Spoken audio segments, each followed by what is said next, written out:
नमस्कार दोस्तों, आप लोगों का ऑल इंडिया स्टडी में स्वागत है। आइए आज हम पढ़ेंगे जियोग्राफी टॉपिक नंबर 4। इसके पहले हम 3 टॉपिक पढ़ा चुके हैं जो हमारे प्लेलिस्ट में जाकर के चैनल में आप देख सकते हैं। उसको देखना न भूलें, क्योंकि जो हम टॉपिक पढ़ाते हैं अति महत्वपूर्ण प्रश्न लेकर आते हैं, ताकि जो परीक्षा में पूछे जाने वाले महत्वपूर्ण प्रश्न होते हैं, चाहे वो यूपी ट्रिपल एससी हो, चाहे यूपी टेट हो, चाहे सी टेट हो, चाहे सुपर टेट हो, या बिहार टीआरई 4 की जो वैकेंसी है वो हो, या यूपी पुलिस हो, बिहार दरोगा हो, यूपी दरोगा हो, सभी में महत्वपूर्ण यह टॉपिक पूछे जाते हैं। तो आइए देर न करते हुए प्रश्न नंबर 1 देखते हैं। पृथ्वी पर ऋतुओं के परिवर्तन का मुख्य कारण क्या है? तो इसका जो मुख्य कारण होता है पृथ्वी की धुरी का झुकाव और परिक्रमण। इसका जो सही आंसर है सी, क्योंकि जो पृथ्वी है वो अपने धुरी पर 23.5 अंश और सूर्य के चारों ओर परिक्रमण से ऋतुओं का निर्माण होता है। ठीक ना? कहने का मतलब यह है कि जो पृथ्वी अपने धुरी पर 23.5 अंश डिग्री पर झुकी हुई है और सूर्य के चारों ओर पृथ्वी क्या करती है? परिक्रमण करती है, जिसकी वजह से ऋतुओं में परिवर्तन होता है। ठीक ना? तो इसका सही आंसर है सी। अगला क्वेश्चन, प्रश्न नंबर 2। पृथ्वी की धुरी किस कोण पर झुकी है?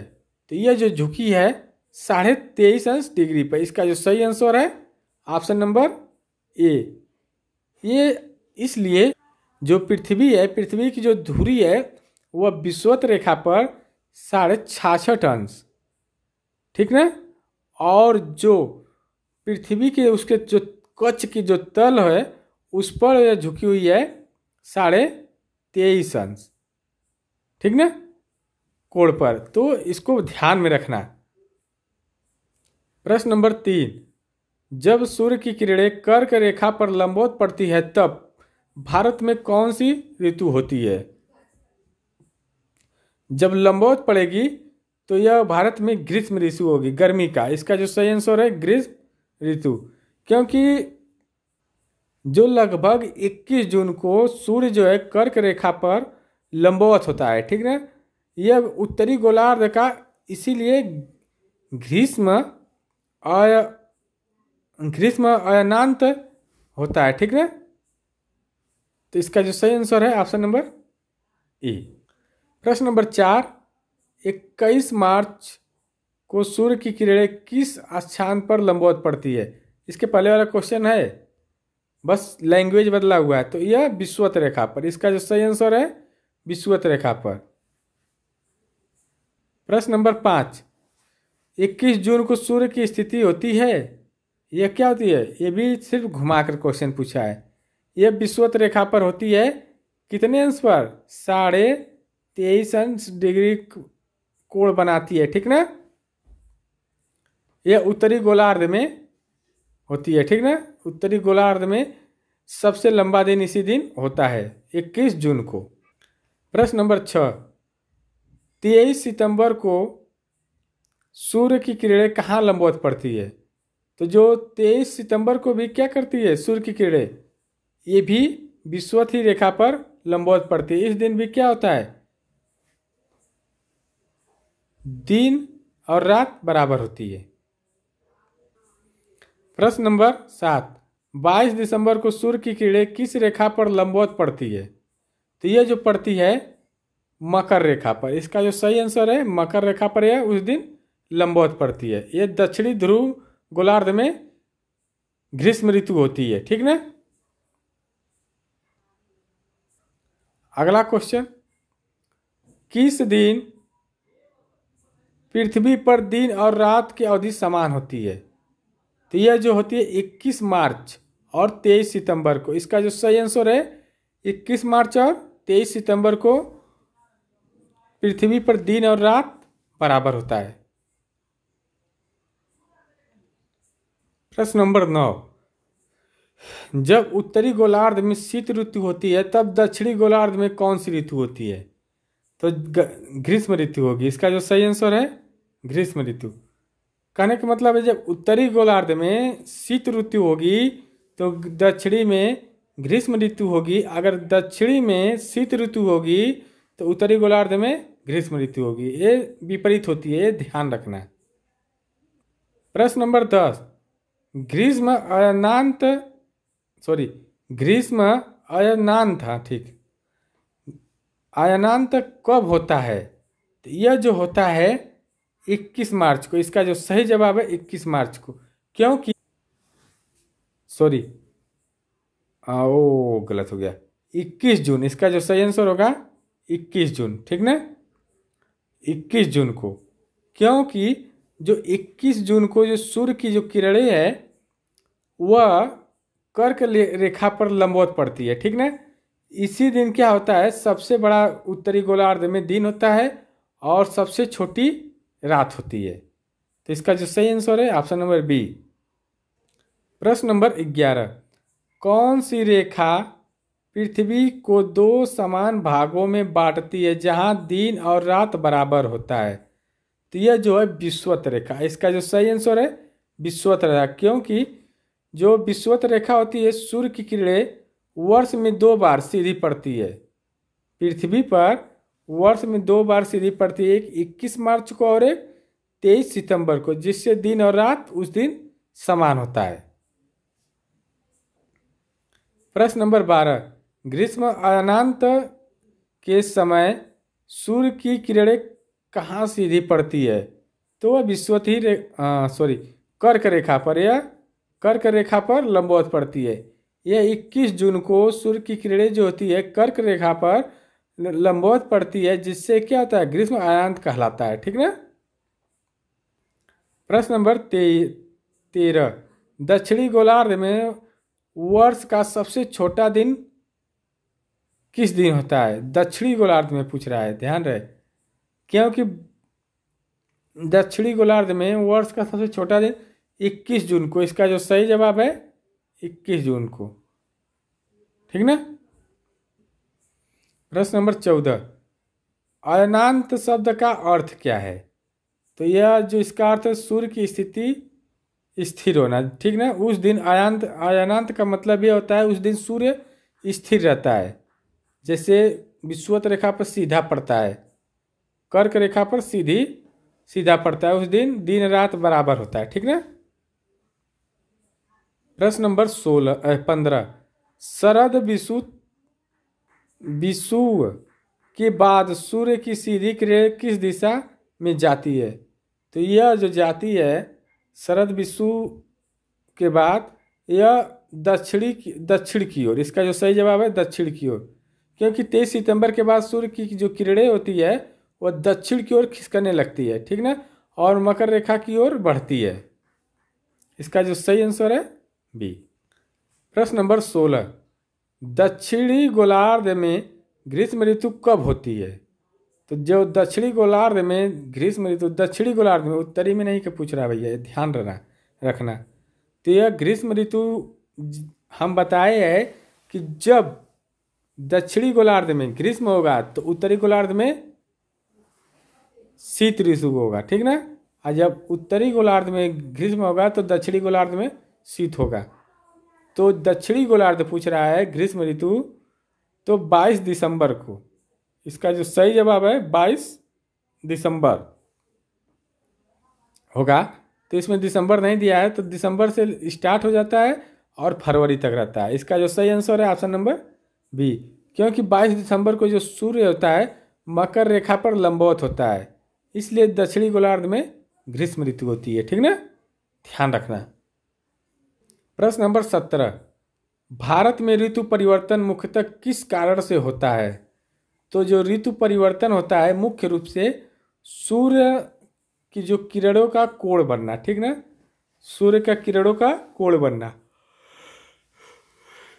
क्योंकि सूर्य की जो किरणें होती है विषुवत रेखा और कर्क रेखा के लंबवत होगी, उससे जब खिसकेगी दूसरे साइड कर्क रेखा की तरफ जाएगी, तो जो किरणें कर्क रेखा की तरफ जाएगी तो दक्षिणी गोलार्ध में ऋतु परिवर्तन होगा और उत्तरी गोलार्ध में भी परिवर्तन होगा। दक्षिणी गोलार्ध में ग्रीष्म आएगा और उत्तरी गोलार्ध में शीत आता है, ठीक ना, ध्यान रहे। तो अगला क्वेश्चन, भारत में ऋतु परिवर्तन के मुख्य कारण क्या है? तो यह इसका जो सही जवाब है ऑप्शन नंबर सी। प्रश्न नंबर 18, बसंत विषु कब होता है? तो यह जो बसंत होता है 21 मार्च को, क्योंकि 21 मार्च को दिन और रात बराबर होते हैं, ठीक ना। प्रश्न नंबर 19 जो है, पृथ्वी की धुरी झुकी होने का कारण, इसका जो मेन कारण होता है ऋतु परिवर्तन, ऋतुएं बनती है, ठीक ना। इसका मेन कारण है ऋतुएं बनती है। जब पृथ्वी की धुरी पर झुकी रहे है इसलिए ऋतु बनती है, ऋतु में परिवर्तन होता है। 23.5 डिग्री पर झुकी है, ध्यान रहे, ठीक ना। और सूर्य क्या होता है? सूर्य के चारों ओर परिक्रमा करती है पृथ्वी, ठीक ना। प्रश्न नंबर 20, जब पृथ्वी सूर्य से सबसे दूर होती है तो उसे क्या कहते हैं? जब दूर होगी तो अपसौर, ठीक ना, और पास होगी तो उपसौर। यह जो होती है सबसे दूर लगभग 4 जुलाई को, जब पृथ्वी सूर्य से सबसे अधिक दूर कब होती है? 4 जुलाई को, इसलिए उसे अपसौर कहते हैं, ठीक ना, ध्यान देना। प्रश्न नंबर 21, जब पृथ्वी सूर्य के सबसे निकट होती है तो उसे क्या कहा जाता है? तो उसे जब निकट होगी तो उपसौर, इसका जो सही आंसर है उपसौर। यह जो होती है सबसे निकट, जो पृथ्वी सूर्य के, यह 3 जनवरी के आसपास में सबसे निकट होती है। प्रश्न नंबर 22, दिन की लंबाई किन कारणों से बदलती है? तो यह परिक्रमण काल से भी बदलती है, और घूर्णन होता है पृथ्वी का, इससे भी धुरी का झुकाव के भी कारण। तो इसका जो सही आंसर है ऑप्शन नंबर डी। प्रश्न नंबर 23, कर्क रेखा किन देशों से होकर गुजरती है? देखो बहुत टॉप क्वेश्चन है। जो कर्क रेखा है वह भारत से, चीन से, सऊदी अरब से और मैक्सिको से। क्या है भाई? मैक्सिको से। तो इसका जो सही आंसर मिलेगा ऑप्शन नंबर डी, ठीक ना। प्रश्न नंबर 24, कर्क रेखा किस गोलार्ध में स्थित होती है? तो यह जो दक्षिणी गोलार्ध में स्थित है, इसका जो सही आंसर है दक्षिणी गोलार्ध में।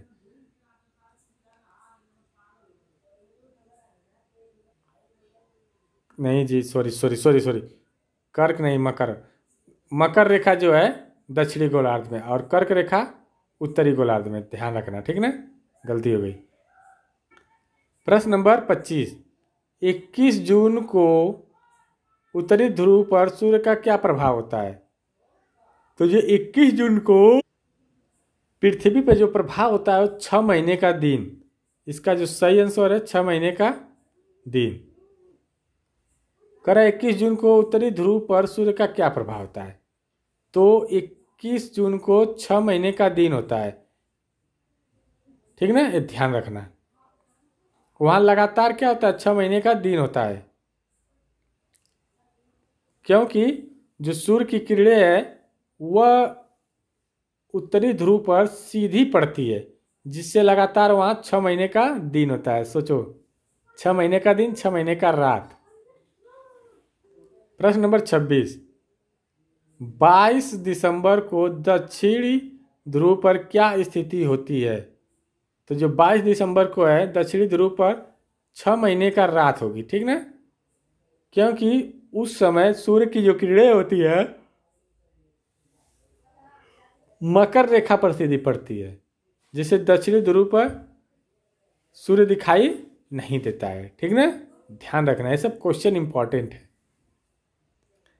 प्रश्न नंबर 27, किस अयनांत के बाद दिन धीरे धीरे छोटे होने लगते हैं? तो जो ग्रीष्म अयनांत के बाद क्या होता है? दिन धीरे धीरे छोटे होने लगते हैं। गर्मी के बाद दिन क्या होता है?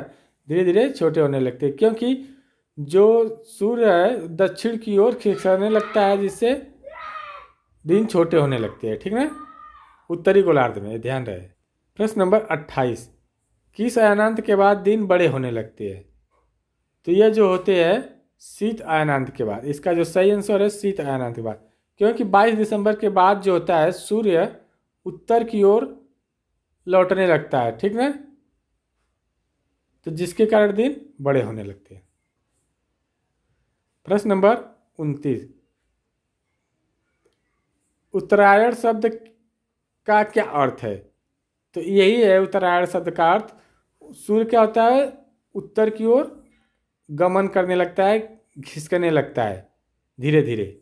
तो इसका जो सही आंसर है सूर्य उत्तर की ओर गमन करने लगता है। इसका जो सही आंसर है ए। प्रश्न नंबर 30, दक्षिणायन दक्षिणायन शब्द का अर्थ, ये क्या होता है? सूर्य दक्षिण की ओर जाने लगता है। तो इसका जो सही जवाब है ऑप्शन नंबर बी। प्रश्न नंबर 31, ऋतुओं के परिवर्तन का अध्ययन किस शाखा के अंतर्गत आता है? तो यह जो है भौगोलिक शाखा के अंतर्गत। इसका जो सही आंसर है भौगोलिक शाखा के अंतर्गत आता है, क्योंकि भौगोलिक रूप से ऋतुएं परिवर्तित होती रहती है, ठीक ना, ध्यान रखना। प्रश्न नंबर 32, पृथ्वी की कक्षा का आकार कैसा होता है? तो यह कैसा होता है? दीर्घ वृत्ताकार होता है। इसका जो सही आंसर है दीर्घ वृत्ताकार। प्रश्न नंबर 33, जब सूर्य की किरणें विषुवत रेखा पर सीधी पड़ती है तब क्या होता है? दिन और रात दोनों क्या होते हैं? बराबर होते हैं। इसका जो सही आंसर है ऑप्शन नंबर ए। दिन और रात बराबर कब होते हैं? आप लोग कमेंट बॉक्स में जरूर बताएं, ठीक है। प्रश्न नंबर 34, भारत में सूर्य का उत्तरायण कब होता है? तो यह जो होता है 14 जनवरी के दिन, ठीक ना। प्रश्न नंबर 35, ग्रीष्म ऋतु में सूर्य की किरणें कैसी पड़ती है? तो यह जो ग्रीष्म ऋतु में सूर्य की किरणें होती है वो सीधी पड़ती है। इसका जो सही आंसर है सीधी, जिसके कारण गर्मी तेज होती है, ठीक ना, तापमान अधिक होता है। प्रश्न नंबर 36, शीत ऋतु में सूर्य की किरणें कैसी पड़ती है? जब शीत ऋतु आती है तो जो सूर्य की किरणें होती है वो तिरछी पड़ती है, जिसके कारण वह ज़्यादा फैलती है, क्षेत्रफल लेती है, जिससे वह गर्मी कम होने लगती है। प्रश्न नंबर 37, पृथ्वी का झुकाव यदि समाप्त हो जाए तो दिन रात समान होंगे, ऋतुएं समाप्त हो जाएगी, सूर्य स्थिर रहेगा, ये सही है, ठीक ना, ऋतुएं समाप्त हो जाएंगी। इसका जो सही जवाब है ऋतुएं समाप्त हो जाएंगी। प्रश्न नंबर 38, इक्विनॉक्स शब्द का क्या अर्थ है? इक्विनॉक्स शब्द का अर्थ होता है दिन और रात समान होना। इसका जो सही आंसर है ऑप्शन नंबर बी। नंबर 39, ग्रीष्म अयनांत के समय पृथ्वी की कौन सी स्थिति होती है? उस समय क्या होता है? सूर्य से दूर होता है, ठीक ना, पृथ्वी जो होती है सूर्य से दूर होती है। इसका जो सही जवाब है ऑप्शन नंबर डी, 21 जून के दिन होता है ग्रीष्म अयनांत। प्रश्न नंबर 40 और लास्ट क्वेश्चन, ऋतुओं के परिवर्तन का सबसे बड़ा